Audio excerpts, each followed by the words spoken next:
Всем привет! Вы на канале Кинострел, и сегодня я расскажу вам о фильме «Прощай, дорогуша». Вы меня слышите?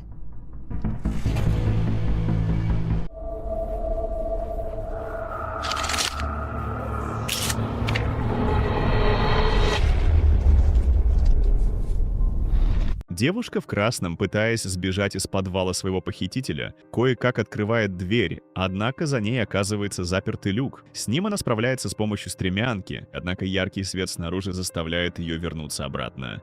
События переносятся к дальнобойщице Дон Миллер, которая почти засыпает за рулем, поэтому решает передохнуть на парковке для грузовиков в местном национальном парке, о чем она оставляет заказчику голосовое сообщение. Женщина собирается немного поспать, когда рядом оказывается какая-то испуганная блондинка, просящая воды. Дон все это не нравится, да к тому же ей поступает звонок от заказчика, которому она говорит, что находится на парковке в парке Чокохан и должна помочь какой-то испуганной девушке. На что нетерпеливая незнакомка выбивает ее сотовый, а женщине угрожает какой-то иглой. Телефон разбивается, а девушка, говоря, что сбежала от похитителя, который держал ее в багажнике, просит срочно отвезти ее в полицию. Дон соглашается, однако ключей от грузовика найти не может. Женщина, сетуя на то, что постоянно их теряет, осматривает землю рядом с грузовиком. А блондинка представляется как Фиби, просит дальнобойщицу хотя бы пригнуться, так как псих, державший ее в подвале, может их найти. Дон отвечает, что на полу в кабине они не уместятся, на что Фиби хватает биту и, угрожая ей, запирает женщину в ее же кузове. После чего девушка, прислушиваясь к звукам из леса, сама убеждается, что ключи пока найти нереально. Поэтому она прихватывает дорожную сумку Дон и лезет к ней в кузов, чтобы там укрыться. Фиби предлагает остаться тут до утра, когда в парке появятся люди, на что женщина заверяет, что быстрее она найдет ключи, так как лежат они либо в кабине, либо рядом с грузовиком. Девушка игнорирует это и, взяв теплую рубашку из сумки Дон, начинает копаться в ее грузе с целью найти какое-нибудь средство связи. А когда она спотыкается, биту перехватывает женщина, которая, несмотря на рану девушки от спрятанной ею же иглы, пытается ее прогнать, так как та ведет себя слишком подозрительно. Фиби умоляет ее оставить и собирается рассказать о своем похищении. Но в этот момент снаружи раздается шорох, после чего в кузов заглядывают двое. Дон прогоняет незнакомцев, и ими оказываются приятели Зак и Тайлер, которые просто хотели попить на парковке пивка и увидели на ней грузовик. Женщина замечает у Тайлера сотовый и просит дать ей позвонить 911. Тот кое-как соглашается, но когда Дон обходит свой грузовик, то видит на его кузове свежую надпись «баллончиком» и забывает о звонке в полицию. Дальнобойщица наезжает на приятелей, на что Зак отбирает у нее биту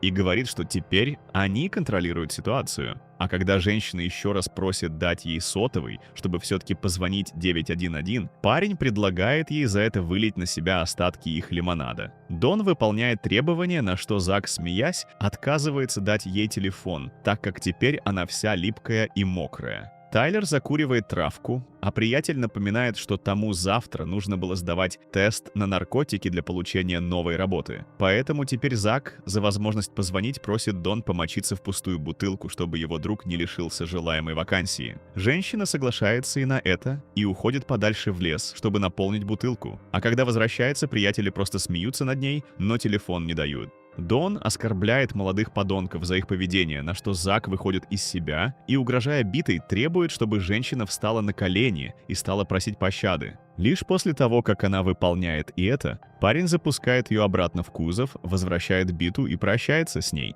Фиби выходит из убежища, и когда женщина говорит, что ее преследователи ушли, отвечает, что не знает, кто это был, ибо ее похититель примерно возраста Дон. А когда дальнобойщица в очередной раз не верит, что вообще существует какой-то преследователь, девушка наконец рассказывает свою историю. 7 лет назад они с подружками загулялись допоздна, и одна из них предложила украсть спиртное у своих родителей, чтобы еще и развлечься. Для этого она пробралась в свой дом, однако когда вышла оттуда с бутылкой, отец, приняв дочь за грабителя, застрелил ее. Родители и подружки бросились к убитой, и мужчина тогда впился глазами в Фиби. А когда на другой день она готовилась ко сну, этот же мужчина пробрался к ней и подсыпал снотворного в ее стакан воды. после чего девушка очнулась в какой-то небольшой комнате, куда раз в день стал приходить отец убитой подруги и приносить ей еду. Так продолжалось годами. Мужчина просто без объяснений оставлял поднос и уходил. А однажды он притащил в комнату еще одну пленницу, вторую подружку дочери,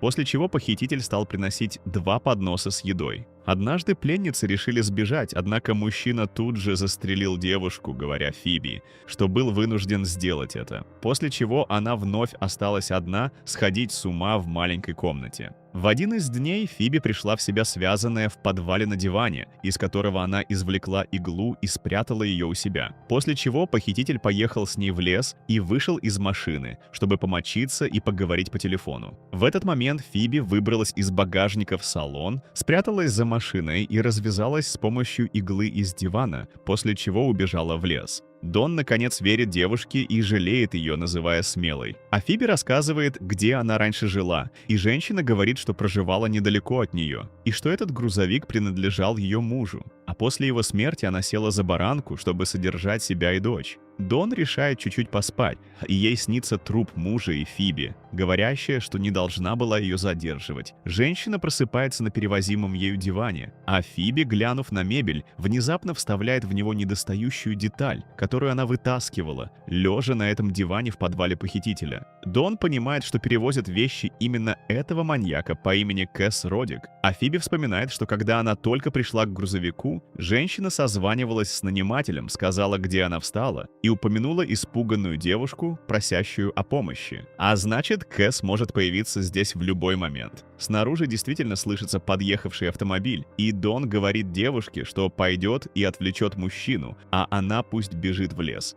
Женщина подходит к машине мистера Родика и поясняет, что перестала выходить на связь из-за разбитого телефона. А про упомянутую ею ранее испуганную девушку говорит, что та до порчи сотового успела позвонить копам, поэтому те приехали и забрали ее в участок. Кэс решает глянуть на свои вещички и в кузове больше никого не находит. А глянув на беспорядок, предлагает им вместе прибраться, после чего хочет сопроводить свой груз до места назначения. Фиби из кустов наблюдает, как мужчина, взяв хлороформ из машины, возвращается в кузов, а там он напрямую спрашивает Дон: «Где девчонка?», поясняя, что из-за нее пострадала его семья, и она заслуживает того, что с ней будет. Не получив ответа, Кэс усыпляет женщину, в то время как Фиби забирается к нему в машину и берет из бардачка револьвер. Однако уже снаружи мужчина все же хватает девушку и затаскивает ее в свой жилой фургон. А Фиби, оказавшись в заперти, оглядывается и понимает, что этот фургон и был местом ее 7-летнего заточения. После чего девушка выясняет, что револьвер разряжен, и начинает выбивать дверь. Дон приходит в себя и с рюкзаком забирается на крышу прицепа, где делает коктейль Молотова из алкоголя и горючей жидкости. А Фиби, повредив дверь, удается открыть защелку. Однако снаружи она себя выдает, поэтому бежит в прицеп грузовика и наставляет на Кэса револьвер, говоря, что нашла его патроны. Мужчина поясняет, что считал и считает Фиби виновной в трагедии, так как всегда был уверен, что именно подруги подговорили его дочь забраться в дом за алкоголем. А теперь он просто хочет умереть, поэтому приставляет револьвер к голове и сам жмет на курок, однако выясняет, что девушка его обманула, и патронов в нем все так же нет.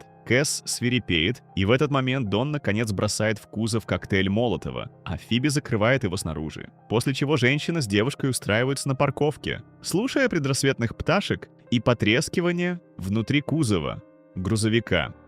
Так заканчивается эта история. А что о ней думаете вы? Жду ваших мнений о фильме в комментариях и рассчитываю на ваши лайки и подписки, если вам нравится то, что мы делаем. Надеюсь, скоро увидимся. Пока!